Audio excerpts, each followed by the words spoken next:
Check me out, dog. Roll the window up, man. The water.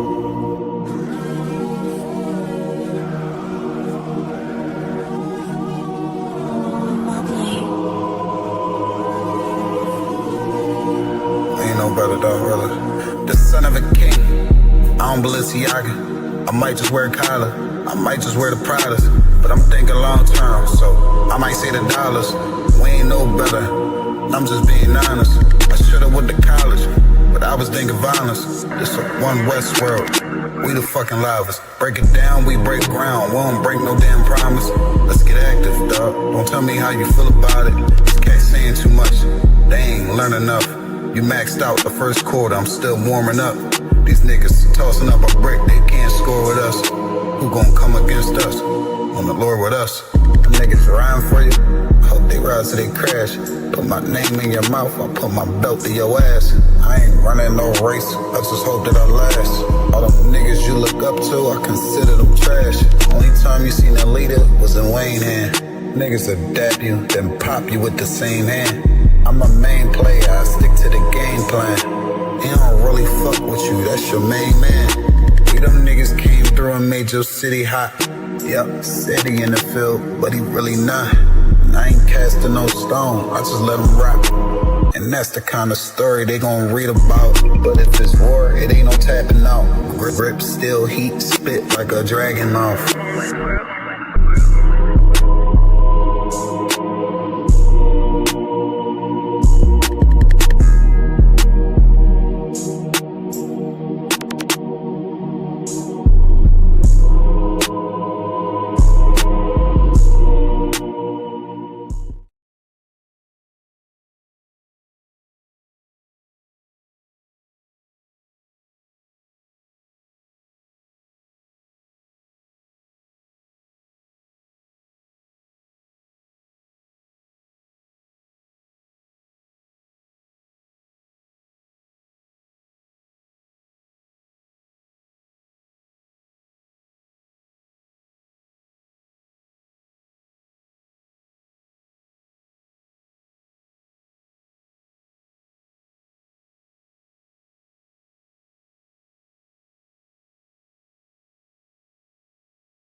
Yeah, most crazy. Hey, Shalami, how about Shimi outside Brakatha to all the brothers?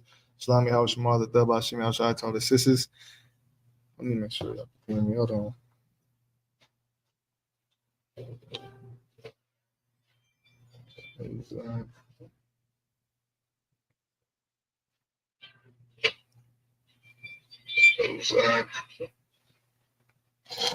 All right, we should be good. Like I said, Yahweh Bashim Yahushua Barakatah to all the brothers. Yahweh Shemar Latah Bashim Yahushua to all the sisters. This is the Israelite School. Yahweh Bashim Yahushua Barakatah. My fault. This is the Israelite School of Universal and Practical Knowledge. Started out of 1 West 125th Street, Harlem, New York, under Commander Junior Yahana. We teach all Blacks, Latinos, and Native American Indians their true identity according to the Bible and the law, statutes, and commandments of the Bible. With the truth according to the Bible, actually. You know what I'm saying? And in 2025, it's important for us as Blacks, Hispanics, and Natives to come back into who we are, God's chosen people, or the people of this Bible, so you can better understand why you inside this hellish condition, so you can better understand your heritage, so you can better understand things that you might not have learned in the Christian church, things that you might not have learned throughout your lifetime. You know what I'm saying? And we come to unindoctrinate you from Christianity. You see what I'm saying? If you have any questions, this is a scripture breakdown class. If you're in classroom, you can raise your hand. If not, you can type it in online. Any questions, any comments in the classroom? If not, I'm gonna go on straight into my topic. I believe it is what I'll type in.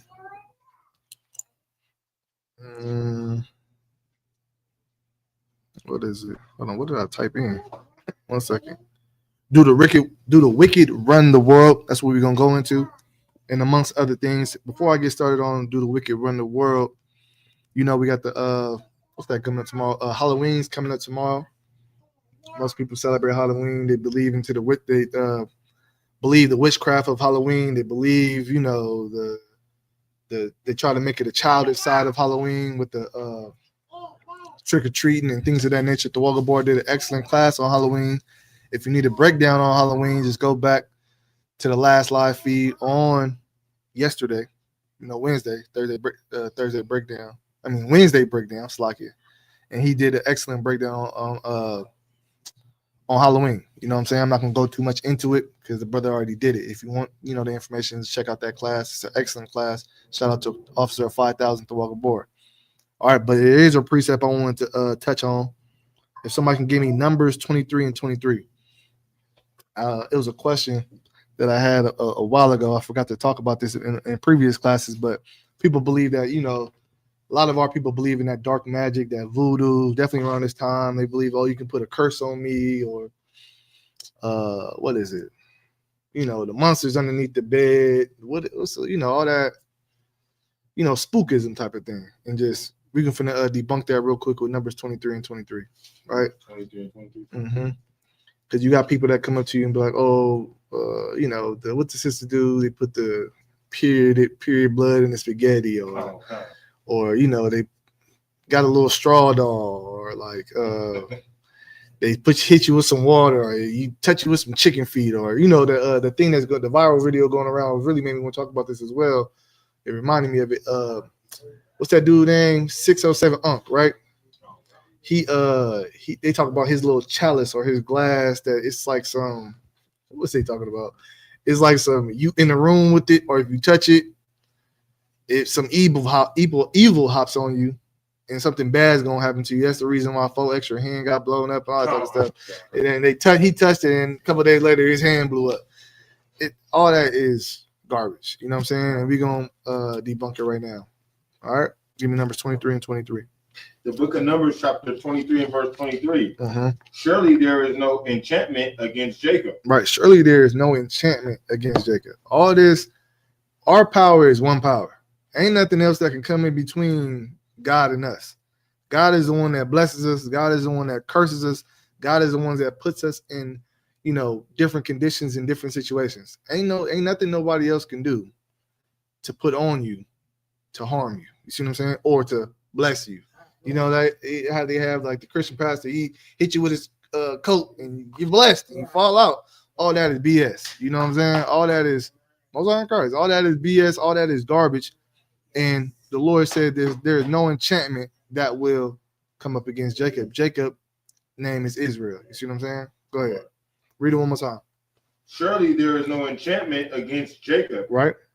Keep going. Neither is there any divination against Israel. Divination. Mm-hmm. Neither is there any divination against Israel. Right. So there's nothing that can be done. Enchantments, I'm going to Google it real quick. It says, enchantments are presented as sorcery, witchcraft, or magic arts that are strictly forbidden, right? And then we go to divination. How do you spell that real quick? Divi nation. The practice of attempting to gain insight into questions or situations by using a ritual or method to interpret omens, signs, or events. You see what I'm saying? That is something that the Lord is against, and it has no power in Jacob. Now, if you're a person that believes, this is going to happen to you, now the Lord might just let it happen to you. You see what I'm saying? Because you're not believing in him. Right. So he might just let whatever they said happen to you. You see what I'm saying? You got to understand the power that you serve, and the God that he don't play. Like you got to think of him as a Christ taught us to think of the Lord as a father. You see what I'm saying? And how your father would be like, you come in here thinking that, you're going against dad. He telling you, no, that's not going to work. And you go over there and you just be like, no, dad, it is going to work. Your dad's going to most likely be like, all right, go ahead and see then. Go ahead and see. Right. So the Lord might do you that like that. You see what I'm saying? He might let it just work on you if you choosing to believe in that, but it has no power. He's telling you right here in the scriptures, it has no power. There's no enchantment or divination that can work towards Jacob. You see what I'm saying? So that whole spookism, the whole, they trying to scare you with the dark voodoo and dark, don't let that happen. Have your faith be strong and firm in the Lord, in the one and only true power. You know what I'm saying? All right, we can drop that. Let me get what else did I want to go into sidebar real quick? The brother asked me yesterday about judging, right? I was going to touch on that too. These are real quick sidebars for y'all real quick. Give me 1 Corinthians 6. 1 Corinthians, what is that? Let me see. 1 Corinthians 6:1, right? When people say, oh, you're judging me, you get around family members like, no, don't judge me. Only God can judge me. And, you're judging me. And, you can't judge me. Who are you to judge me? Right? Well, when people bring this type of thing up, they fail to realize what judging is. You see what I'm saying? They don't really understand what it is to judge somebody. You see what I'm saying? When you judge someone, it comes with a consequence. It comes with what's the word? A consequence or a penalty. You see what I'm saying? So like back in the day when the priest would judge somebody, it would come with a consequence. Either you're getting stoned, either you might have to give up your first bullock, either you might have to. It was something that came with what you did wrong if you were being judged. Just like today, if you go in front of the judge, they're gonna give your ass 6 months. They're gonna give you a year. They might give you life. You see what I'm saying? They have the power to give you a consequence by judging. Now, when you got a person that's just telling you, God said, don't eat pork, shrimp, crab, and lobster, and you still eat pork, shrimp, crab, and lobster, they're not judging you. They just letting you know what's right and what's wrong. Right. You see what I'm saying? They just letting you know that God will judge you. He said right here, death is gonna come by sinning. So if I tell you you're gonna die from eating this, I'm not judging you. I'm not killing you because you're doing it. Back in the day, they would have killed you. They seen you eating swineline flesh in our land. You would have got stoned or you would have a penalty. That would have been judged. That would have been a judgment. Right. But most people get it they mix up the meanings of it. They're thinking that you're judging them. But really, what they just want you to, they're telling you, let me sin. Let me live my sinful life comfortably. You know what I'm saying? That's all that is. When somebody's telling you that, they're not really prepared for you. They're not really prepared for you to tell. They're not really ready to stop sinning. You know what I'm saying? You making them uncomfortable. So that's like a defense mechanism. I cannot talk to that they throw up there. You know what I'm saying? Right. So give me 1 Corinthians 6:1. You know what I'm saying? Yeah, that mic's on. The book of 1 Corinthians chapter 6 and verse 1. Mm-hmm. Dare any of you having a matter against another go to the law? Let me get there with you. Hold on. Let me get there with you.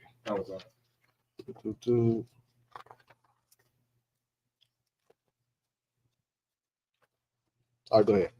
1 Corinthians 6:1. Dare any of you having a matter against another go to law before the unjust and not before the saints? So most of y'all will go to the law of the unjust before you go to the saints, right? You'll go to You'll call the police on your boyfriend or your husband or, your significant other before you'll call the ISUPK or the brothers that you deem to be righteous. You'll call child support and try to, and get them involved and mess up that brother's whole life before you try to go to people who are righteous that may hold that brother accountable and make him start supporting his children. You know what I'm saying? People will go to the law of the unjust to an unjust people rather before they'll come to the righteous people, right? Go ahead. Verse 2. Do ye not know that the saints shall judge the world? Do you not know that the saints shall judge the world? Saints in the Bible is synonymous for Israelites, right? Go ahead. And if the world shall be judged by you, are ye unworthy to judge the smallest matters? Right. So if the world's going to be judged by us, a brother like me, a brother like you, should not we be worthy to judge one of these smallest matters? Meaning, there's going to be a time where we are going to be the ones in charge again, just like we were before. And that is the time that we will judge you. That is a time where it will be a consequence for what you say or what you're doing. You're not going to be able to go to the unjust. It's going to be the saints that are the ones that are judging the world. See what I'm saying? That time is not here yet. You see what I'm saying? Now we're just preparing you for the judgment that is to come. If you don't get it right, if you live in wrong, or if you get it right, right? All right, you can drop that. If there's not any questions, Khan says, he just like I said, they believe in folklore. Most people do. They hear these little, and it's crazy because that's what America believes in. America believes in the folklore of, they teach you. It's crazy that they teach you this in school. They teach you Greek mythology, Roman mythology. More about their gods, Zeus and Hades and all that type of stuff more than you know about the real God, the true God. You see what I'm saying? They say that they can't teach the Bible in school, which is good that they don't because they're not authorized to. But they say that they go against teaching the Bible in school because of religious things, but they teach you about, Greek gods. They teach you about, folklore. They teach you about, Hades and Roman gods, Jupiter and all these other stuff. They teach you these things, but they can't teach you the Bible. You know what I'm saying? It's confusion. America is built on confusion. You know what I'm saying? And they just throw things out there to throw you off. You know what I'm saying? Get you further and further away from the Most High God. All right? Now, if there isn't any questions, I'll give people a second to type them in. Is there any more on that precept?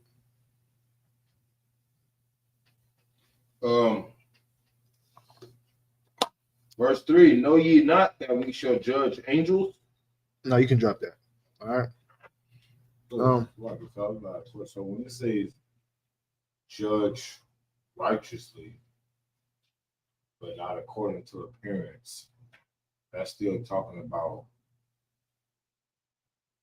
basically warning a brother or teaching them the right things. Yeah, it's teaching them the right things. Not the appearance would mean. Will it also mean when it say not physically? Mm-hmm. So would that be mentally too, right? Okay. Say if you was talking about somebody mental condition plus something that's physical, you know what I'm saying? If I'm saying it right. No, you got to give me a little bit more because what you're talking about, judge righteously not by their appearance, I'm familiar with that. That's saying basically judge a person by their actions, not by what they've seen they may do. Well, not by what it looks like they can do. See what I'm saying? Now, what are you talking about though? That's what you're saying? I'll just explain. Okay. All right. What's another question that brother had asked me the other day? This one is right here. I might be ready. Hold on, real quick. What's that scripture? Your body is not yours. Like I gotta find it.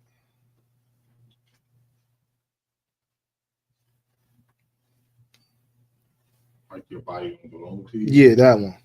What's that in James? Ephesians? One of them. Hold on.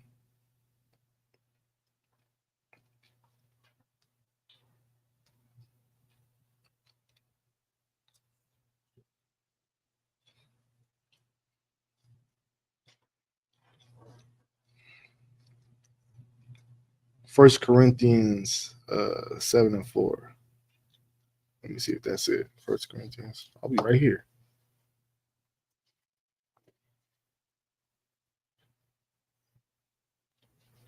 Yep, let's get it. Okay. Start at verse 1. 71. Mm-hmm. Okay. The book of 1 Corinthians, chapter 7, and verse 1. Now concerning the things whereof you wrote unto me, it is good for a man not to touch a woman. Mm-hmm. Nevertheless, to avoid fornication, let every man have his own wife, and let every woman have her own husband. Right. Okay. So the brother's question was basically on the latter part, right? On verse 4. But we just gonna get a little context, right? This is Paul teaching about marriage, right? He would prefer brothers that had to have no wife. That's how Paul thought. He preferred brothers just to focus on working. You know what I'm saying? Focus on doing the work of God. You don't got that much time left. Just focus on this thing right here. Don't get a wife. That's just a distraction. That's all Christ thought. Christ thought the same thing. Look, I ain't got time for a wife. I got but a little time to accomplish what I came here to accomplish, right? So that's the context. Christians will read this and be like, see, not supposed to have a wife, whatever, however they translate it. That's not right. But read it one more time. Mm-hmm.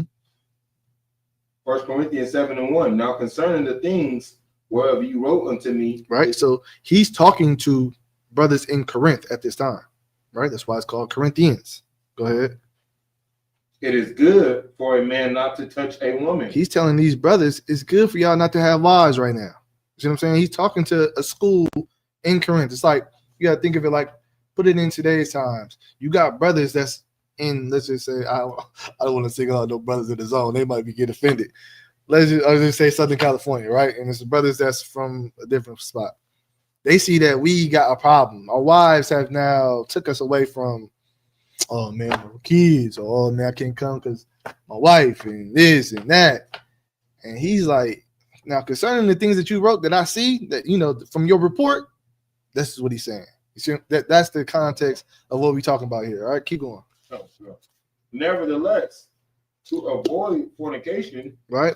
Let every man have his own wife. He's saying, I don't want y'all to have wives. Nevertheless, though, to avoid you going out there having sex with a whore and just trying to get your rocks off or trying to do your, handle your business, to avoid all the bull, the BS, the unlawful, intercourse. Go ahead. Let every man have his own wife. Let y'all brothers get it read. Right? Go ahead. And let every woman have her own husband. Mm-hmm. Let the husband render unto the wife due benevolence. Right. Make sure if you're gonna get a wife, make sure you handling your business, right? Go ahead. And likewise, also the wife unto the husband. And likewise, also the wife unto the husband. Keep going.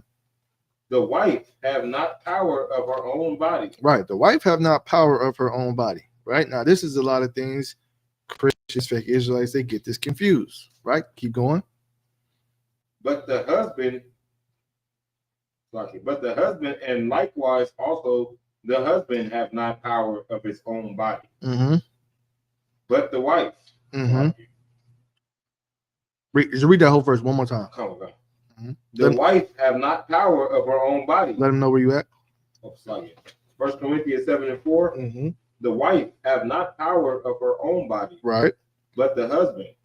And likewise also the husband have not power of his own body, but the wife. Right. So to a fake Israelite, he's like, oh yeah, you could just that's he ready to grape his wife, or he ready to take control of his rib because she said no. You know what I'm saying? Because see, it says it right here in the scriptures. No, brother, you're in the wrong spirit and you're misunderstanding the scriptures, right? Read verse 5. Verse 5. Defraud ye not one the other, except it be with consent. Huh? Except it be with consent. Right. For a time. Right. That ye may give yourselves to fasting and prayer. Uh-huh. And come together again, that Satan tempt you not for your incontinency. Incontinency. Incontinency. Yeah. Exactly. All right. You see what I'm saying? So what is that? Y'all online, let me know what this is saying. I want to see if somebody gonna get it. What is this saying? What is Paul saying right here? You know what I'm saying? I kind of gave y'all a little bit of it, but what is he saying? What does he mean? Or Mike, if you know, you can go ahead. You know what I mean? He's saying the wife has no power of her own body. The husband has no power over his. Then it says, defraud ye not one another. Go ahead. I would say if I'm correct, basically like if one of the other spouse want to have intercourse, Mm-hmm. you gotta, you know what I'm saying? You gotta like be in agreement with it. Okay, let me ask you this: can your rib say no, not tonight? Okay.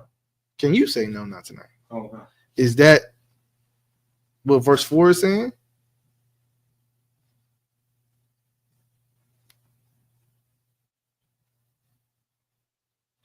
We have 1 Corinthians 7:4.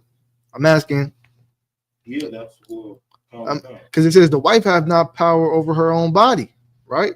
And the husband has not power over his. So if you want intercourse, she don't want intercourse. She say no?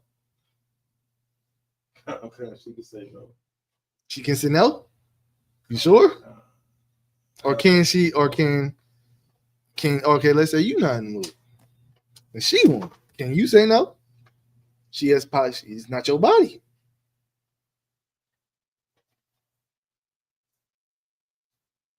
I would say yes. They can say no because then if I do it forcefully, that would be rape, right? Yeah. So, well, come on, tell me. I'm asking. Steve, because fake Israelites say that, yeah, that don't mean rape though. That means, go ahead, sis. I would say on that note, like we can say yes, but at the same time, we want to satisfy our husband and so forth, vice versa. So honestly, you can say no. You can say no. Let's see what the brother said. He said,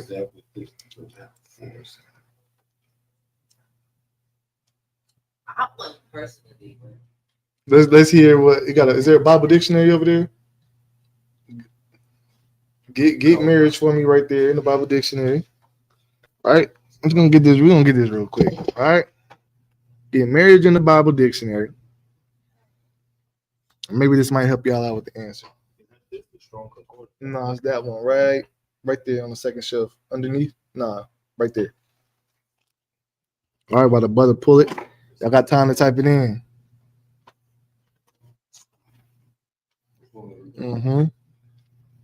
Right, okay, sis, you on it? You on it?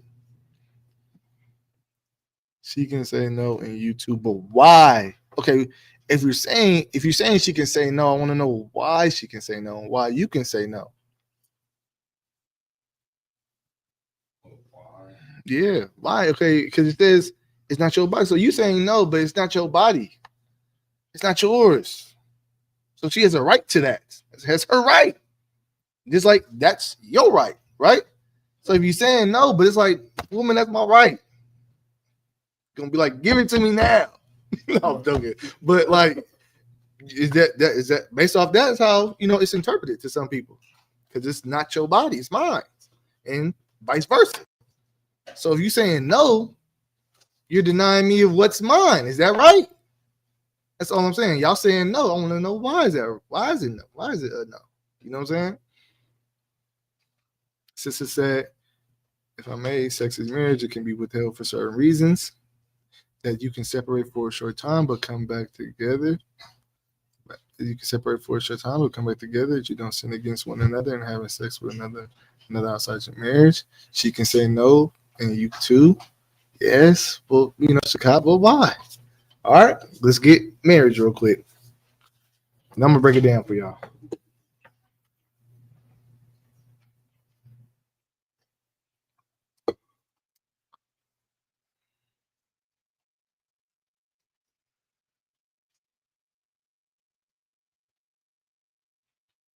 Trust if y'all wrong, there's nothing wrong with being wrong. This is class. You're here to learn. You know what I'm saying? You're here to grow. This is the point of it. Don't be like this ain't grade school. People be in grade school. Remember, you didn't want to raise your hand and say that because you're gonna say the wrong thing. Or people. The crazy part is you knew the answer the whole time, but you didn't want to raise your hand because you got the right answer, and everybody gonna look at you as a, too smart. That's the crazy part. But it's it goes both ways. You can say the wrong answer, you're gonna get the right answer. You might say the right thing, you might say the wrong thing, but it's class. You're here to learn, you're here to grow, you're here to be, be better. Right? The word marriage in the Zondervan's Bible Dictionary, marriage is an intimate personal union to which a man and woman consent. Right? It's an intimate personal union which man and woman consent. That takes away right there, right? Go ahead. Consummated. Mm-hmm. And continuously nourished by sexual intercourse. Meaning, y'all came together, y'all agreed that, hey, I like you, you like me, we want to do this, we're gonna do it. And our marriage, this is what made our marriage. That personal union that we agreed to have with one another. And the way we keep this marriage, the way we keep it going is what? Continuously. Continuously nourished by sexual intercourse. Right. And that's how we keep this marriage going. We constantly renew what we said we wanted to do with one another throughout our lifetime. Sorry, the kids right here. My bad. All right. Right. So let's go to 1 Corinthians 7:4 one more time. I'm going to break it down. Right. So we know in the back of your mind what marriage is. Paul is saying, I'd rather y'all not have wives because, it's good for y'all just to be focused on the work. But nevertheless, to avoid fornication, fornication is just unlawful sex. To avoid unlawful sex, get you a wife, right? And let your husband render to your wife, do benevolence. Likewise, the husband, to his wife. Likewise, wife to the husband. Because the wife, you have not power over your own body. That body now belongs to your husband. And husband, you have power over her body, right? Keep going. Read that. I just read it. So look, I'm going to break it down for you. This is speaking of, yes, you can tell your partner no. Yes, you can say, oh, baby, I'm not feeling it tonight. Or, it's not, I'm not really, whatever. Long days, this is that. Yes, you can do that. You have every right to do that. But you can't, a lot of times in marriage, people get complacent or they get out of touch with one another and that becomes the norm. You see what I'm saying? And you got to remind yourself that is not your body. You see what I'm saying? You can lead that man to go have sex with whores, go and do other things, other weird sexual desires because the demons on him or whatever, because you are now not giving him the due benevolence. That's what it read in verse 3. Give due benevolence, like what husbands do, give due benevolence to your wife give due benevolence to your husband. You can't get into the mode of that becomes the norm of your marriage. A lot of people get into that. They get years down the line or, times down the line. It's like, this is the norm of my marriage. Like, we just do it whenever. It's been 5 months. We do it every 2 months. We do it, once a month. However often y'all do it. It's not continuously nourished. You see what I'm saying? That plant is not being watered, so to speak. You see what I'm saying? And you got to remember what Paul is saying, that is not your body. And that's not yours just to, your rib might get you mad and you be like, man, I'm not ever having intercourse with her again. Ever. Can't do that, brother. That's not yours to do. All right. You know what I'm saying? That's hers. That's what Paul is saying. And sister, that is, you can't do that to your husband. Oh man, I don't like this. He got on my nerves. I don't want to be with him no more. I'm just finna I'm just here because it's cheaper to keep and whatever in your mind you make up to where it is, and you just don't. You avoid those conversations. You avoid, doing the things that y'all done in the beginning to make each other attracted to one another, to make each other, to get it going, to spark that fuse, so to speak, or to start that engine, so to speak. You see what I'm saying? Right. That's why in verse 5 it says, defraud ye not one another. You see what I'm saying? Because if you get like that, you are now defrauding your own marriage. You tricking each other because you're gonna lead. You can either lead this woman to go step out. That's why it says to avoid fornication, unlawful sex. That's what fornication is. That's all it is. You're doing something that goes against what God established as intercourse. You see what I'm saying? That's lawful. That's all it is. So, yeah, if it's like one of those things, like, oh yeah, not tonight, but you know, we could try this again tomorrow. That's fine. Or we, however. Or if y'all come, verse 5 says, defraud ye not one another, except it be with consent for a time. Sometimes y'all can be like, let's agree to not doing this for 3 months, 2 months. But y'all consenting to that. Y'all are acknowledging that we're going this long without it. You see what I'm saying? It ain't like, or y'all, separating, y'all choosing, let's try to reconnect outside of this. That's in that type of situation. Let's try to reconnect. Let's just date each other again. But none of that involves. But that's consenting with a time. You know what I'm saying? Consenting with a time. Let's do this for a month. Let's do this for that. Maybe if we go without it, we get back to reconnect on a mental level. Maybe that'll bring that attraction back if y'all lost that type of spark. You see what I'm saying? You should get counsel on it, but I'm just giving y'all a rough draft of the situation. You see what I'm saying? This is what Paul is saying. That she can't, as a sister, she can't go get that nowhere else lawfully. So you cannot withhold that from her, brother. I mean, she acting up, and it's like that. You should get counsel. You should get counsel on it. You see what I'm saying? I said that's the wise thing to do. You should get counsel on it, but you can't go too long without giving your wife her due benevolence. That's the point. You see what I'm saying? Because you'll be defrauding your marriage. All right? Because Satan gonna tempt you to do something wrong. Satan gonna tempt you. It says it right here in the scripture. Satan gonna tempt you. He gonna try. He gonna see us a weak hole. He gonna like, hey, look, got him. You know what I'm saying? I know how to break that up. I know how to make them sin. I know how to make them unworthy in the eyes of the Lord. You see what I'm saying? And you're falling right into that trap. All right. All right, we can drop that. All right, let's get into my topic real quick. I only got a little bit more time. So, all right. So, we're going to kind of breeze through these. I kind of went over this in my camp topic. I just want to kind of touch on the parts that I didn't touch on. All right. Let's get Job 12:6.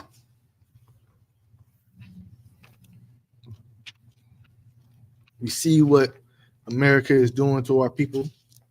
You know what I'm saying? The robbery, the thievery, the lack of support, the hate that just comes from this place. Definitely their President Donald Trump and many other nations around the world. You know what I'm saying? Like what a lot of Christians and people don't understand is that the Lord has enemies. And the enemies of the Lord, the Lord has enemies and the Lord has a special people. You see what I'm saying? Maybe you might have heard that before, but maybe you might not have. You know what I'm saying? The Lord has people that are on this earth that know who God really is. And this might sound crazy to some people. It might sound like a conspiracy theory, right? There's people on this earth, and this is a fact, that know who God is. Your God, Blacks, Hispanics, and Natives, they know who your God is. They decided, came together, and said, I'm going to be an enemy to him and everything he represents, or everything that he wants to be right, or everything that he wants to happen. And so then they plotted against you and the Lord and said, we're going to come together and let's break God's people. Let's break the thing that he loves on this earth. And through breaking that thing, he broke you. Right. You see what I'm saying? He broke you. And you, some of us, willingly went along with it. You see what I'm saying? Willingly walked right into that trap. You see what I'm saying? And in that, we failed. We failed at the thing that God gave us. You know what I'm saying? We failed that thing that God gave us, which is his law, which is the thing that made us so different, because we chose to trade that in for whatever they were offering. You see what I'm saying? And so now this people, this enemy of the Lord, is now an enemy of you. Like you with the Lord with you, and now they hate you because of that. And they then took who you are and try to make it to who they are. And then told you that's not who you are.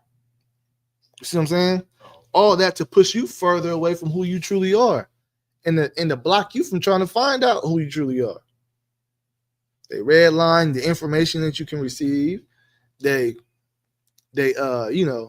make certain books extremely expensive to where you can't even buy them.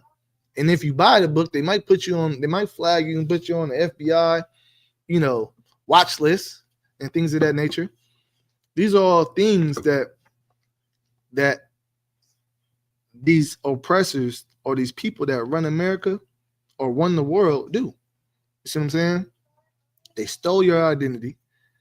They stealing from you to this day. They mass murdered you, and they're still mass murdering you to this day. See what I'm saying? They coming up with different ways and tactics to further oppress you when you're already oppressed. See what I'm saying? And these are the people that run the world. See what I'm saying? This is why you will never find any satisfaction outside of here, because you're going to the different places or the different people that hate you. Right. And they hate the God you serve or the God you represent. Every time they see you, they see the Lord. That's really what it is. And it reminds them, like, you ever look at a Edomite or a white person or any old person, like, why y'all hating me so much? Like, why? Like, what did I do to y'all? It's because they see God in you. You know what I'm saying? They see the Lord in you.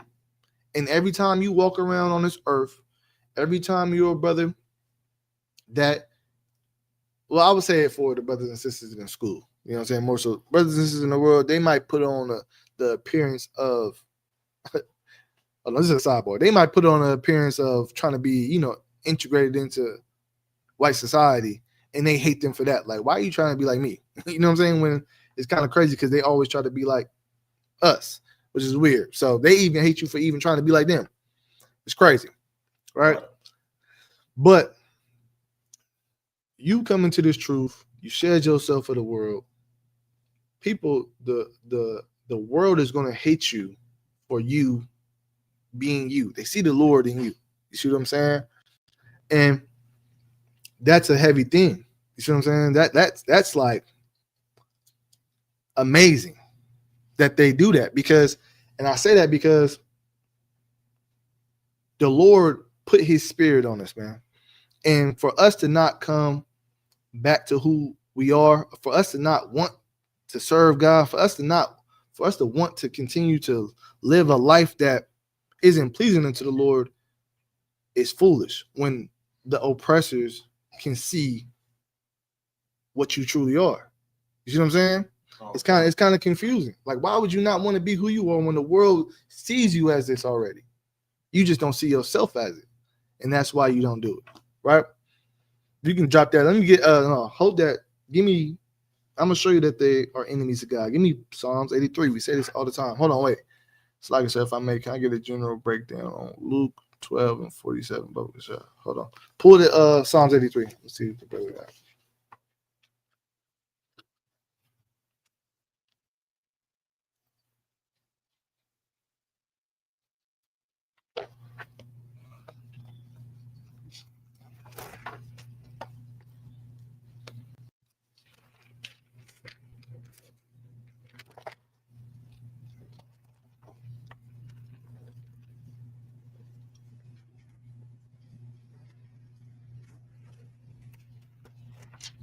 $8.1. 83, yeah, we're gonna get it. Just 83. I'm gonna go a couple verses.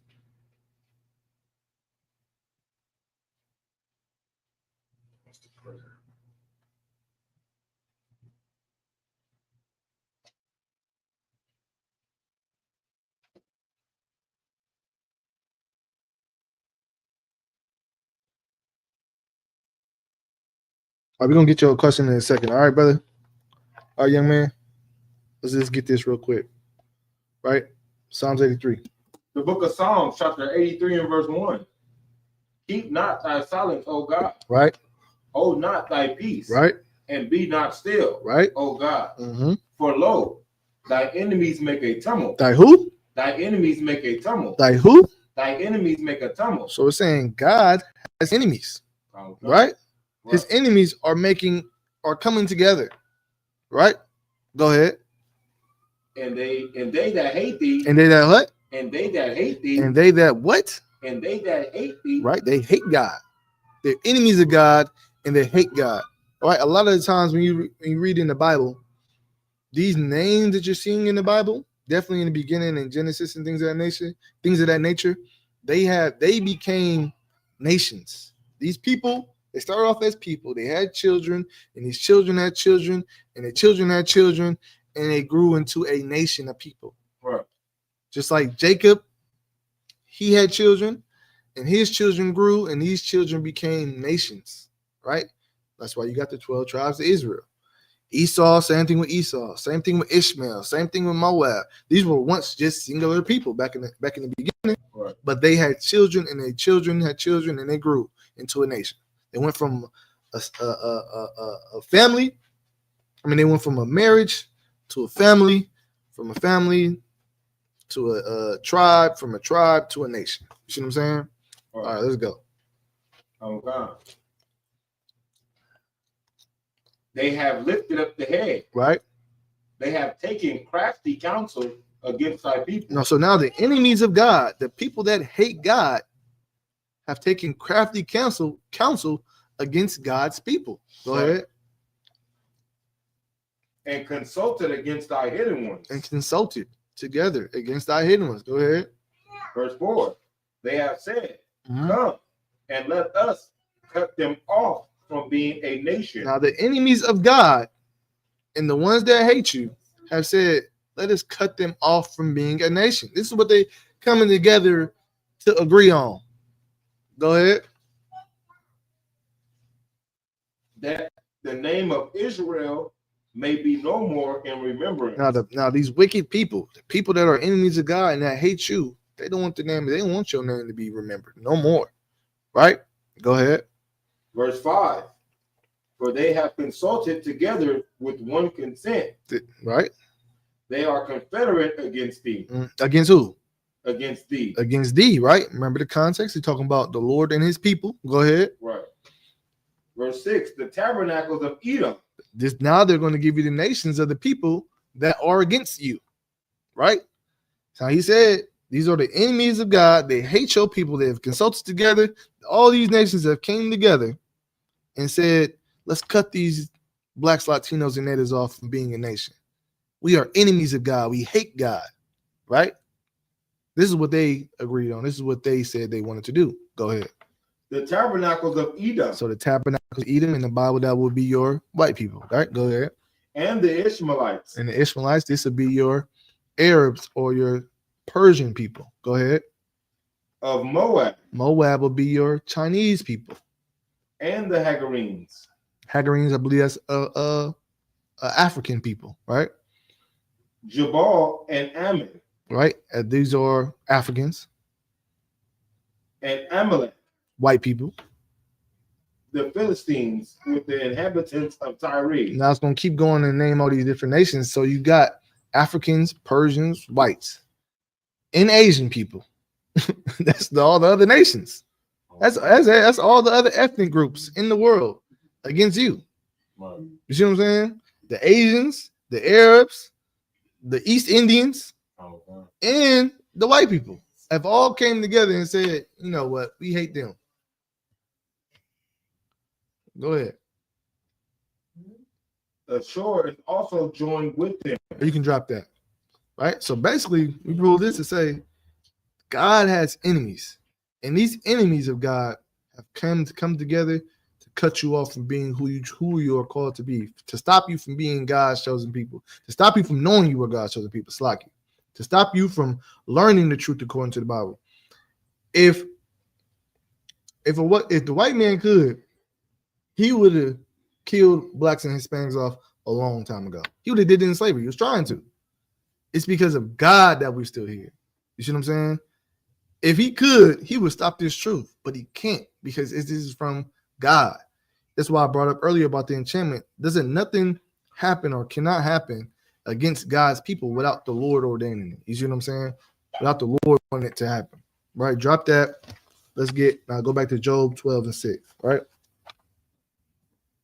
The book of Job, chapter 12 and verse 6. Mm-hmm. The tabernacles of robbers prosper. Right. The tabernacles of robbers prosper in America. While America is, so-called in this Great Recession, you got politicians passing laws and making things happen. You got politicians passing laws that is going to benefit their pocket. They in the middle of, passing a law. But before they pass that law that's going to affect you in your pockets, they move some stocks around. They put money here, they put money there to where it's going to benefit them, while at the same time it's taken away from you. They taking money away from, food banks. They defunding food banks and defunding things that will so-called help the people of America, that will so-called help, the poor of America, all to fund the things that they want to satisfy, all to fund the things that they want in this world. I mean, in this country. You see what I'm saying? They putting tariffs on all these other countries, and it's affecting who? You. But it's not affecting their pockets. While the government's in a shutdown, and millions of Americans are not about to get, food benefits. What are they doing? Building $300 million ballrooms and things of that nature. Right. They still arguing over where they want certain money to go. That's not going to affect them. You see what I'm saying? And what they got going on while this economy is crashing. They are robbing from the people, their own people. You see what I'm saying? And you as well. Right? Read that one more time. Verse Job 12 and 6. The tabernacle of robbers prospered. Right. They robbed you. Right? They considered you cargo and robbed you from your land. Ran you out of your land and took you from a land that you were just what is it called? Being a refuge in, took you from there. That's who runs the earth. You see what I'm saying? Thieves prosper in this world. Go ahead. And they that provoke God are secure. And they that provoke God are secure. We just read who that was. The Right. ones that provoke God. The ones that provoke God, we just read it in Psalms 83. Those are the enemies of God. Right. Right? And they what? The ones that provoke God what? Read that one more time. Are secure. Are secure. Why are they secure? Because they didn't stole everything from you. Right. To where you cannot have anything, or you cannot even build something, anything to put up a fight. Right. You see what I'm saying? Go ahead. Into whose hand God bringeth abundantly. Where you at? Verse 6, at the end of 6. All right, go ahead. Verse 7. But ask now the beasts, and they shall teach thee. Right. You can ask the beast who the thief is, who the devil is, and they're gonna teach you. Go ahead. Right. And the fowls of the air, and they shall tell thee. Mm-hmm. Keep going. Or speak to the earth, and it shall teach thee. Mm-hmm. And the fishes of the sea shall declare unto thee. Right. America is going to war over what's it called? I forget the word that they use now. Dang, hold on, I gotta look it up. It's basically the minerals of the earth. Talking about they're scarce. China was like, we have the most of them. I forget what it is. What's the word? I was just reading it today.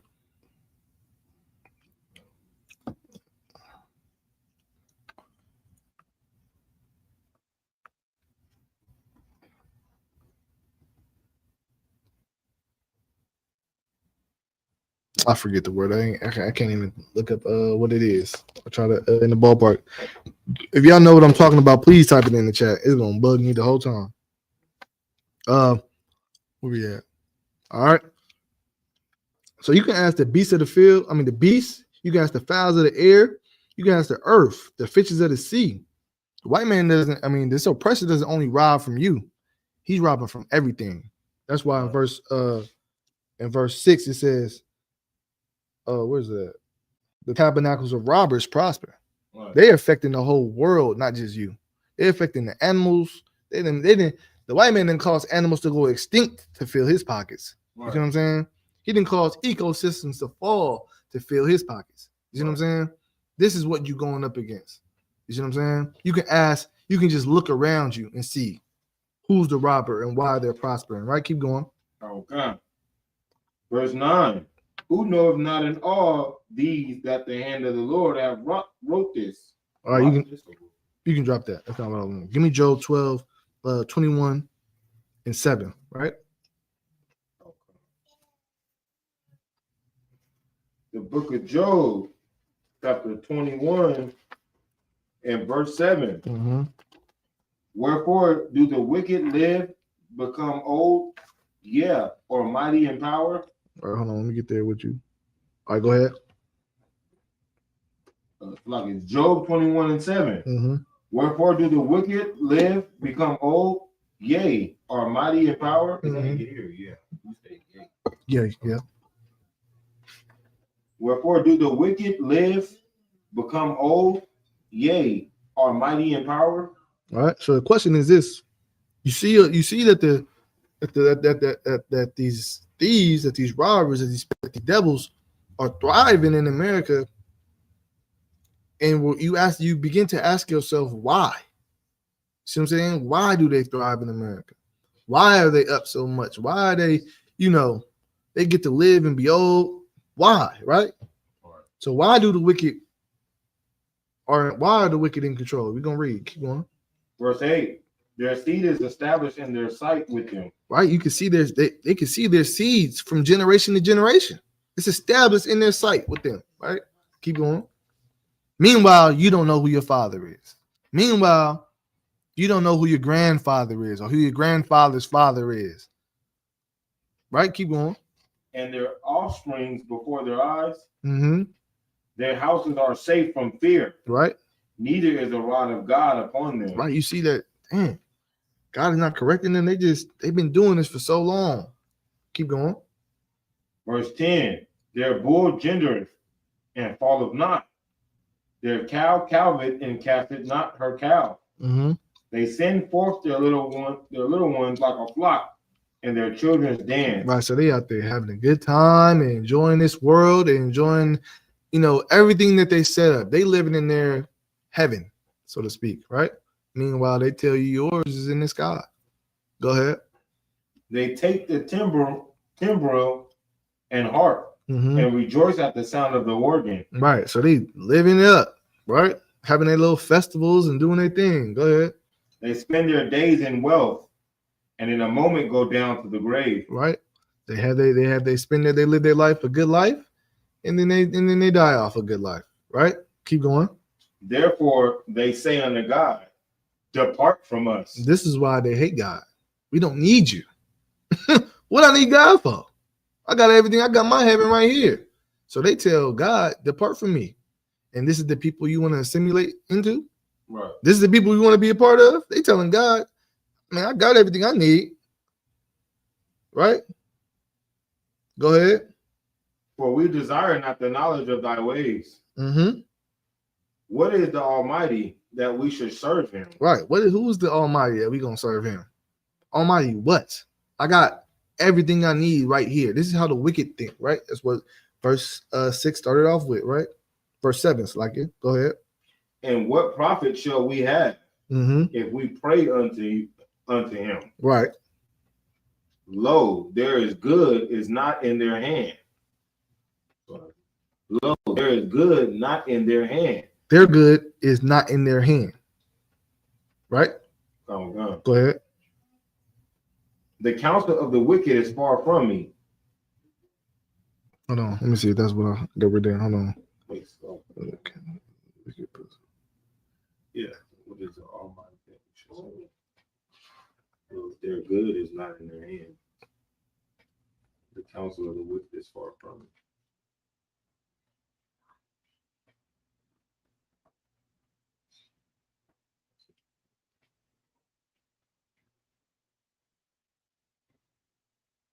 Hold on 1 second. It's a part that got marked right here. Right. So read verse 15 one more time, Slakia. Oh, God. Job 21 and 15. What is the Almighty that we should serve him? And what profit should we have if we pray unto him? Right. So, So this is how the wicked think. And you looking at the wicked thrive and prosper, you can start to think like this as well. Many, we call them coons, but many of our brothers and sisters, they get assimilated into America, and this is how they start to think as well. You start to adopt the ways of the people you want to be like. You see what I'm saying? When in actuality, in the eyes of the Lord, these people are wicked. Give me Proverbs. Give me envy thou not the oppressor. I think it's Proverbs 6:30 or 3:30. Hold on, let me see. I think it's 6:30. Mm.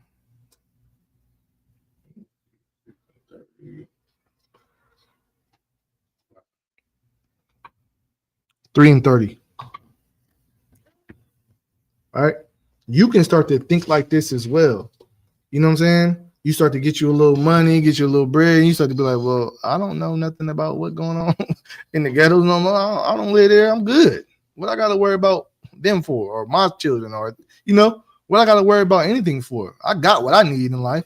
Right. I'm living rich. I'm going to die rich. You see what I'm saying? What is it? I get to do whatever I want. If you don't got it, you better get it. You start to adopt this mindset. What do I got to be righteous for? What I got to listen to God for? God is blessing me. Right? That's the mindset that they start to have. Because that's the mindset you adopt from being assimilated into this place. You know what I'm saying? So you want to be like the robber, you are now going to think like the robber. You want to be like the oppressor, you're now going to think and act like the oppressor. And it's going to, in turn, you're going to start to hate your own and hate yourself at the same time. Go ahead. The book of Proverbs, chapter 3 and verse 31. Mm-hmm. Envy thou not the oppressor. Right. And choose none of his ways. You got to choose none of the ways of the oppressor. You can't envy him and want to be like him because of the way he's living. Choose none of the ways of the oppressor. Meaning, there's the people out here oppressing you. And look around; it's very obvious, and you cannot want to be like that. Right. You understand? Drop that. Give me Micah 2:10. The reason why it never works out for you in this place, because this place it's not meant for you to be, you know, one of the prominent rich billionaires in America. It's not meant for you. It never was. This place was set up for your destruction. This place was set up to be a lesson. This is a place of the Lord's chastisement. You see what I'm saying? Because we fell away from who he is, because we chose to follow the ways of the oppressor. So you think you're going to change the mindset of white America? Think you're going to change the mindset of the Arab man? Think you're going to change the mindset of the Chinese men, of the way that these people think about you when they hate your God, when they hate your power, and they hate you? No. They know they got one. We got y'all right where we want y'all. Right. You see what I'm saying? And the more you try to be like them and assimilate into them, the more they know they got you. You see what I'm saying? The Lord set this place up for it to be a reality check, for you to look around and be like, damn, why am I here? Why am I in this situation? Why is all my people in this situation? Why are we all struggling? Oh, it's something that we're missing. It's something that's not right. It can't be what they telling me. So then it'll put you on a chase. It'll put you on a hunt to go and find the truth, to go and find what it really is and fix it. No matter what situation you were born in, no matter what hardships and struggles you went through, the Lord put it in you to go through that, work through that, be better. This is the God you serve him. Be better and serve him. Right. No matter what it is. We all go through struggles. We all suffered. We all know a story about a story. We all know a thing about a thing of something that happened to one of us, to our people. We all know something like that. Or either we the ones that went through it. But through those hardships, the Lord has commanded you to fight. Most High in Christ, the Lord has commanded you to fight and be better and serve me. Find me in this hell. You see what I'm saying? That's the Lord God we serve, because the reason why you in this condition is because you chose not to serve me. You see what I'm saying? Go ahead. Right. The book of Micah, chapter 2 and verse 10. Arise ye and depart and depart, for this is not your rest. Arise you and depart. Depart out of this place, because this place is not your rest. This place is not meant for you to get comfortable. That's what the Lord is saying. It ain't meant for you to be, a billionaire. It ain't meant for you to, you think you finna thrive in here? When this place hates you? No, it's not your rest. It's meant to be uncomfortable. It's meant to be, man, hold on, things are getting a little too good. Someone finna go. It's meant for you to live like that. Because once you stop living like that, you will now think like them and be like them and strive and lose sight of the goal. You see what I'm saying? Nah, it ain't nothing wrong with, finding comforts in his life, and getting you a little money, getting you a little education and stuff like that. But you can't let that distract you from serving God. You can't let that distract you or turn you away or assimilate you like our oppressors. You see what I'm saying? Go ahead. Read it one time. Micah 2:10, Arise ye and depart, for this is not your rest, because it is polluted. It shall destroy you. Why does it say it will destroy you? Why does it say it will destroy you? Give me Habakkuk 2:12. Habakkuk 2:12. You get why this place will destroy you. Do y'all know the foundations of America, how it was built?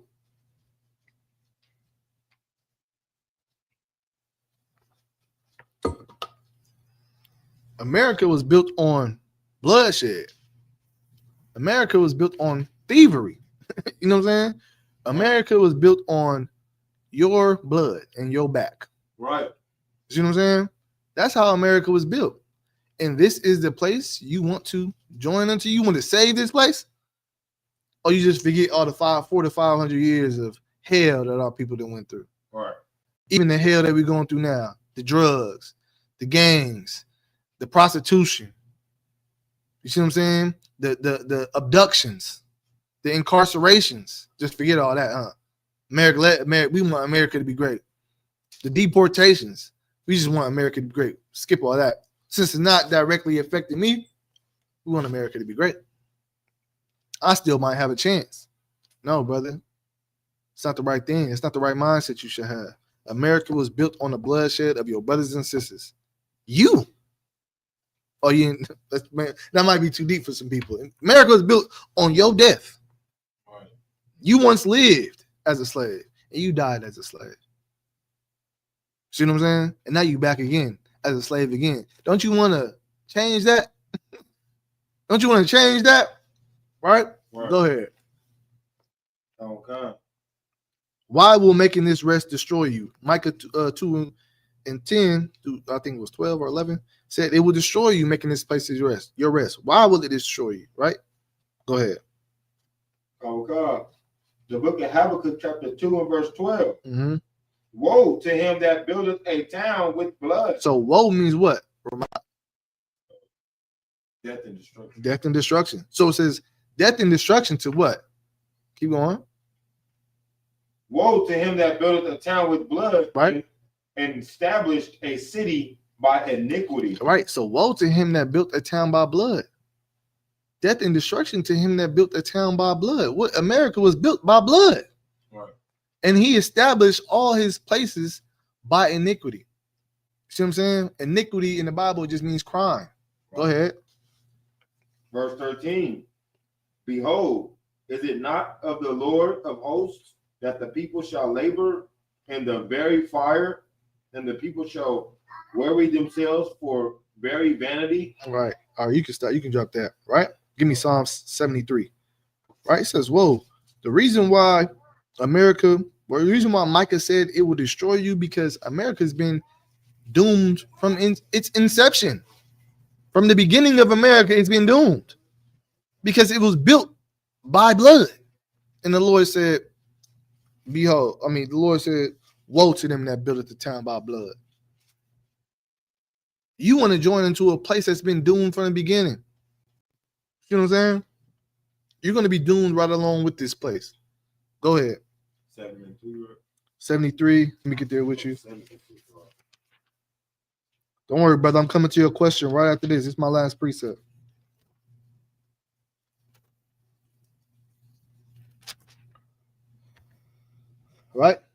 prosperity. We're gonna talk about the prosperity of these wicked bastards, right? One more time. Go ahead. 73 verse 1. Yeah, we're gonna read all the way down. We got a lot to read, so let's just get it. How come? The book of Psalms, chapter 73 and verse 1. Mm-hmm. Truly God is good to Israel, Mm-hmm. even to such as are of a clean heart. Right.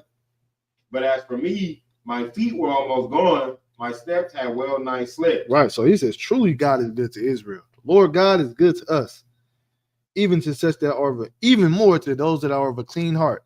Even now, the Lord is good to us, right? But definitely to those that clean up their mind, that clean up their ways, that become better, right? Go ahead. Verse 3. For I was envious at the foolish. No, read verse 2. Sluggy. Oh, sorry, verse 2. But as for me, my feet were almost gone. He said, but as for me, I almost slipped up. Give it like how we talk today. Almost slipped up. Go ahead. My steps had well nigh slipped. They almost got me. Keep going. Why? Well, wait. Verse 3 is going to say why he almost slipped up. Go ahead. For I was envious at the foolish. I was envious at the foolish. I seen the foolish thrive. I seen the wicked thriving. And I was envious of that. I wanted that. That's why Psalms 3 and 31 says, envy thou not the oppressor, Right. and choose none of his ways. Don't envy the foolish, right? It's going to cause you to slip up. Go ahead. Read it. Read the beginning. Oh, God. For I was envious at the foolish Mm-hmm. when I saw the prosperity of the wicked. Mm-hmm. For there are no bands in their death, Mm-hmm. but their strength is firm. Right. Keep going. They are not in trouble as other men, Right. neither are they plagued like other men. Mm-hmm. You want to be a gangster because you've seen white people thrive as being mobsters and gangsters, the Al Capones and the Irish mob and things like that. Scarface. You seen them thrive in those situations. So you said, I can be like that too. You see what I'm saying? Right. Go ahead. Verse 6. Therefore pride compasseth them about as a chain. Mm-hmm. Violence covered them as a garment. Mm-hmm. Their eyes stand out with fatness. Mm-hmm. They have more than heart could wish. Right. They are corrupt and speaketh wickedly concerning oppression. Right. They speak lawfully. They set their mouths against the heavens, and their tongue walketh through the earth. Mm-hmm. Therefore his people return hither, and waters of a full cup are wrung out to them. Mm-hmm. And they say, how does God know? And is their knowledge is the Most High? Mm-hmm. So I get. And is their knowledge in the Most High? Right. Like they just mocking the Lord. Go ahead. Right. Behold, these are the ungodly who prosper in the world. Mm-hmm. They increase in riches. Right. These be the ones that are the ungodly in the world, and they increase their riches. You think most people in the world look at rich people as some type, just because they got money, they feel like they should be leading. When these people are weird. Right. Like they weird. These people drink blood and they kidnap babies, and you heard about their Epstein list. All of them people is millionaires, billionaires, Right. running stuff. These people are weird, wicked, and you want to aspire to be like them because you see them prospering, and you're not. The Lord's telling you not to do that. These people speak ill of you and your God and who you are and your heritage, and they hate you, and they will never stop hating you. Right? Drop down. Give me verse 17. Oh, God. Psalm 73 and 17. Right? This is their end. Go ahead. Until I went into the sanctuary of God, then understood I their end. Until I went into the sanctuary of God, then I understood their end. Then I understood why the Lord let them be like this. See what I'm saying? We ask, why do the wicked prosper? Why they live in this life? Until I came into the truth, the sanctuary, this little piece of heaven we got right here in the ISUBK and the Commander Junior Honor. This is what. Until I came into here, then I understood their end. Then I know why the Lord is allowing them to thrive. Right. Because the Lord is very. You gotta think of how he did it in Egypt. He let Egypt get to the world superpower and then struck him down. The Lord is very dramatic. He likes to flash. He likes to stunt and flex his power. Right. You see what I'm saying? Just like we do. See what I'm saying? Just we have that same type of thing. The Lord wants to flex his power so you can see a place like America that's been brought up to the world power get destroyed before your eyes. Right. And you can know that, oh yeah, I didn't have no hope against America. I knew I couldn't just stop America from thriving. Or I knew I couldn't stop America. I definitely can't stop God. You see what I'm saying? Go ahead. Verse 18. Surely thou didst set them in slippery places. Mm-hmm. Thou castedest them down into destruction. Mm-hmm. How are they brought into desolation? As in a moment they are utterly consumed with terror. Right. It's gonna happen in a moment. Christ said He gonna get rid of America in an hour. That lets you know how strong Christ is. He gonna get rid of a whole country in an hour. Oh yeah, it's powerful. It's power coming. You know what I'm saying? Give me 27. Mm-hmm. I had a question on that. Mm-hmm.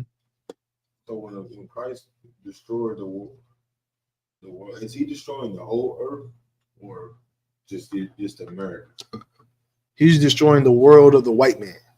See what I'm saying? He's not destroying the whole earth. Then where we gonna be at? We gonna go. You know what I'm saying? What we gonna have to, build heaven on earth at? You know what I'm saying? The Lord is destroying America. So like the cities of like China, Russia, and all them other, well, I know Israel already. Mm-hmm. Other places that will be, they'll still have their cities there, even though, or would that be like tore down too? It's gonna be. I mean, they're not gonna. Their strongholds are gonna be destroyed. Like they're gonna be destroyed. They're not gonna be utterly destroyed. Esau is gonna be utterly destroyed. You see what I'm saying? But like they're gonna have it's gonna be still like the continent of like Europe still gonna be there. You know what I'm saying? It might be certain spots that's like more destroyed than others, but it's gonna still. You're gonna be able to go to China, nigga. You know what I'm saying? Like it's gonna be there. It ain't gonna be able to come to America though. Like, America's gonna be done. See what I'm saying? It's gonna be. He's gonna just see a smoke, nigga. A whole continent just smoke. So will we build land over here, or this land to be like wiped all the way out? Can't nobody dwell there no more, like even in the kingdom. From my knowledge, if I'm remembering correctly, nobody's gonna come back here and dwell again. That's why the white man got them. Most of them movies be like them dystopian, post-apocalyptic. The air is too toxic. They can't come out because they think they're gonna survive that and come out and just try to rebuild America again. Then they're gonna see the ones that's coming out them bunkers. They're gonna see niggas like us just dressed with, in our form. Go ahead, come on, just come up out of there. Get your judgment. You know what I'm saying? So after Christ do what He do, we gonna be training, and then we gonna get sent on the missions to get the ones that tried to get away.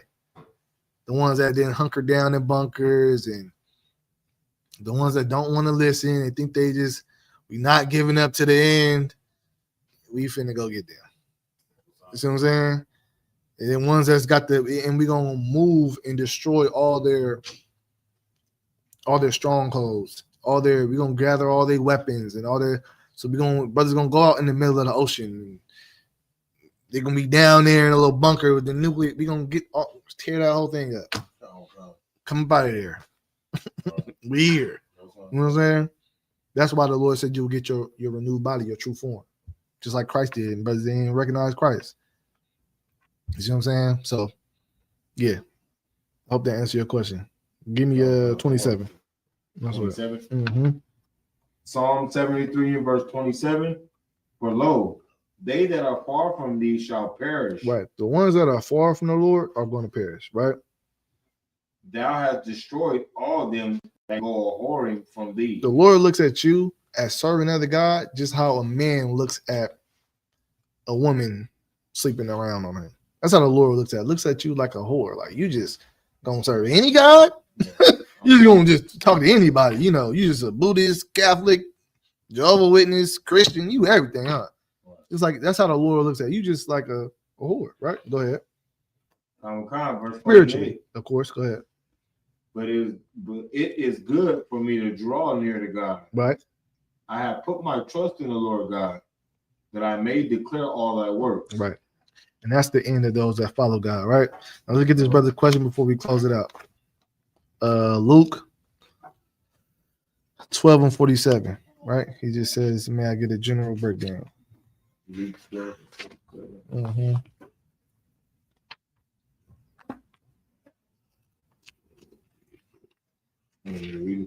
Hold on, let me get there real quick. Oh, good.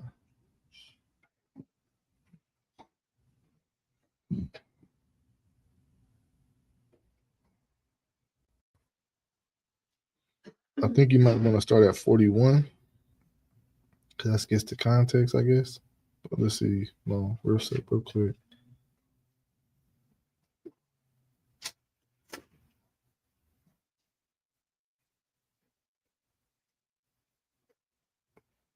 All right, go ahead. 41. Yeah. The book of Luke, chapter 12, and verse 41. Then Peter said unto him, Lord, speakest thou this parable unto us, or even to all? And the Lord said, who then is that faithful and wise steward whom is who then is that faithful and wise steward whom his Lord shall make ruler over his household to give them their portion of meat in due season? So Peter's asking for a breakdown, and the Lord hits him with a question.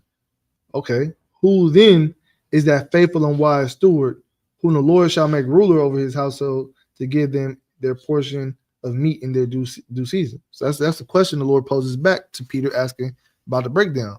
Who is that brother that's going to stand fast and receive his reward? Is what he's asking, right? When it's time for him to receive the reward. Keep going. Oh God. Blessed is that servant whom his Lord, when he cometh, shall find so doing. Right. So blessed is that servant to when he comes back, when the Lord of that land, all right? Let's say, put it in this perspective, brother. Young man. You are overseer of a vineyard, right? And you hire people in your vineyard. You leave a brother in charge, or you hire people to run this land while I go on this trip, right? Now, who then is that faithful and wise steward whom his Lord shall make ruler of his land? Let's say you got all these workers who said, when I come back, whoever does the best job, you're going to receive a promotion, right? This is the end all be all, right? Think of it like this. It's going to help you better understand this, right? Go ahead. Verse 44.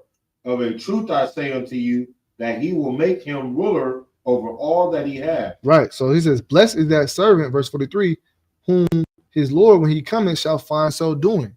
So now you come back, let's say you come back and you just see, they say you come back, you a man that knows his vineyard, you a man that knows the season. When you come back, you're like, man, they should be, by the time I get back, I'm gonna be gone for 3-4 months. By the time I get back, they should be reaping the harvest. But you come back and nobody's reaping the harvest.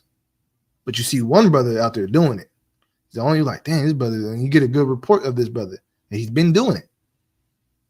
And has not stopped working. Now read 43 moments on. Blessed is that servant whom his Lord, when he cometh, shall find so doing. Now that brother that's been working, when you come back, he's still working. You're gonna be in delight. It's like you tell your kids to clean the house by the time I come back, and maybe I might get a snack or whatever, and then you come back and you see your kids cleaning up. You're like, okay, yeah, y'all definitely getting that snack. You know what I'm saying? It's good to see like y'all doing what I'm telling y'all to do. Right? Go ahead. For 44, of a truth I say unto you, that he will make him ruler over all that he had. Now the elders get a little, she might get a little 5 here, take this, go whoop or whatever, or that servant, he gonna get that promotion, right? Go ahead. 45. And if that servant say in his heart, my Lord delayeth his coming, and shall begin to beat the men servants and maidens, and to eat and drink and to be drunken. Mm-hmm. Where you at? 44. Men servants and maidens, and to eat. My Lord delayeth his coming, and shall begin to beat the men servants and maidens, and to eat and drink and to be drunken.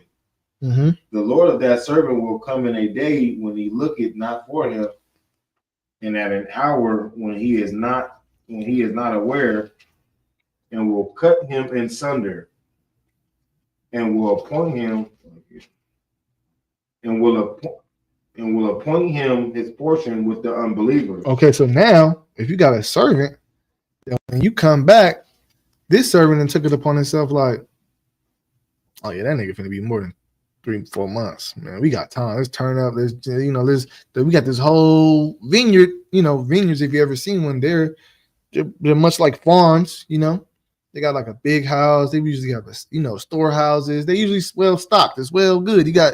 You living on a rich man's land, right? And one of the servants is just like, I got time to slacking for lack of a better word. I got time to fuck off. You know what I'm saying? I got time to do what I want to do. And I'm gonna get drunk and I'm acting a fool. I'm not taking care of the land. I'm not even taking care of the people under me. Right? Go ahead. Verse 47. And that servant which knew his Hold on, Lord. go back to 46. Oh God.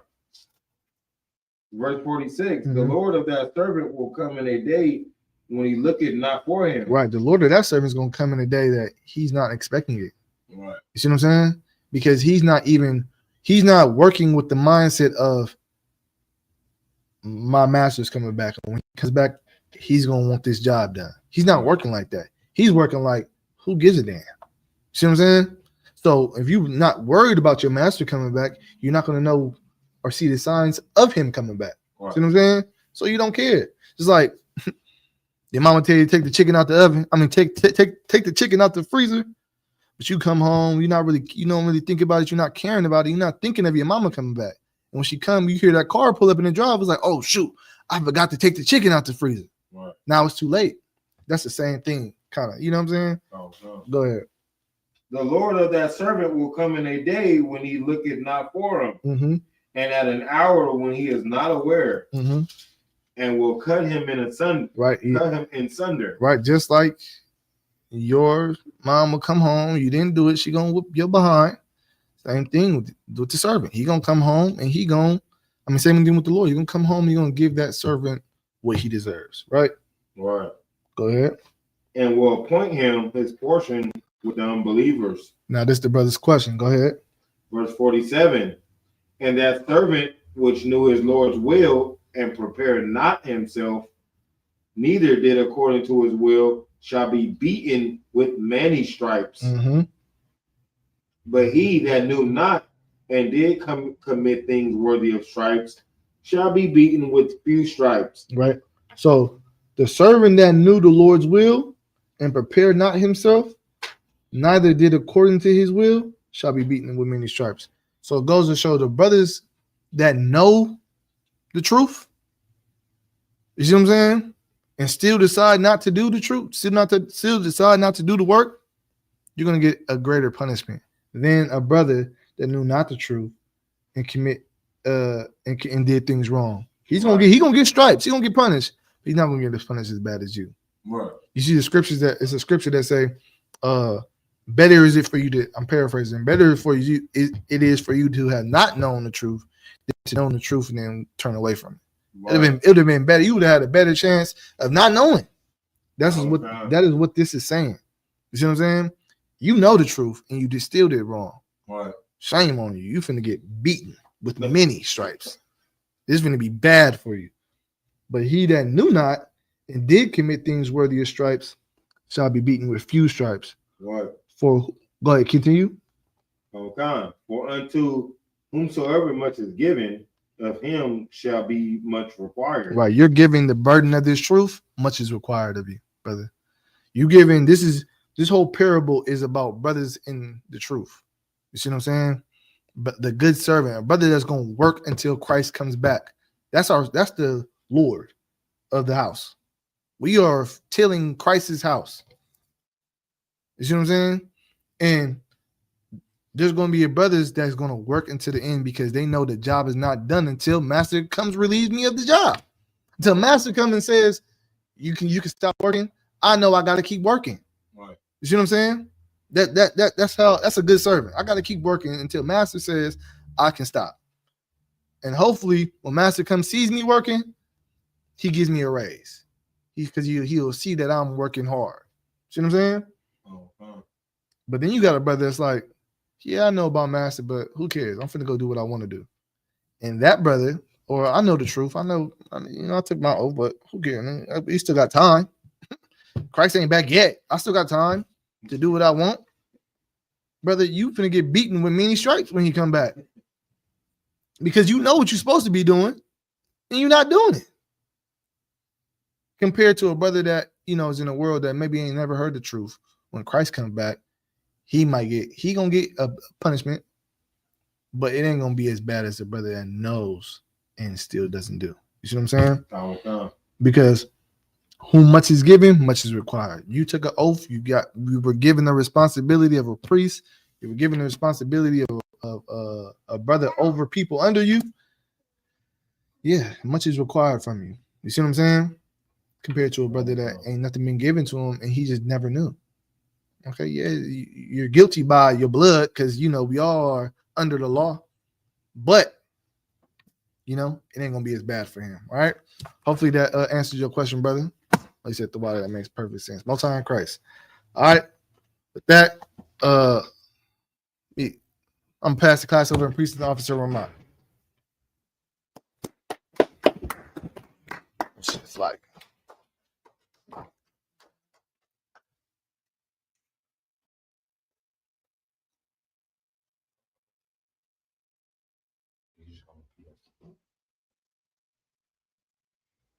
I'm gonna give one courtesy salute to the teacher, men of Israel, Imajim, which means stand. Imajim Shabbat. Imajim Barak. Yahweh Shem Yahweh Barak Atah. Yahweh Shem Yahweh Barak. All right, for the sisters, faithful sisters, Salakia. Sorry, faithful sisters. Sorry, faithful sisters. Mm-hmm. We'll give one courtesy salute to the teacher. To the sisters. Imajim Shabbat. Imajim Barak. Yahweh Shema Alatah by Shem Yahweh Shah. You go see that to me, sis, and say Yahweh. Yahweh Shema Alatah by Shem Yahweh Shah. Yadim Matai class dismissed. Hey, listen, brothers and sisters, man, if you like what you hear, hit the subscribe button, man. Subscribe to this channel. And also, please, go to isubk.com and pay your tithe. Drop me some cash so we can move around this planet like we need to, man, and do the things we need to do. They're one West.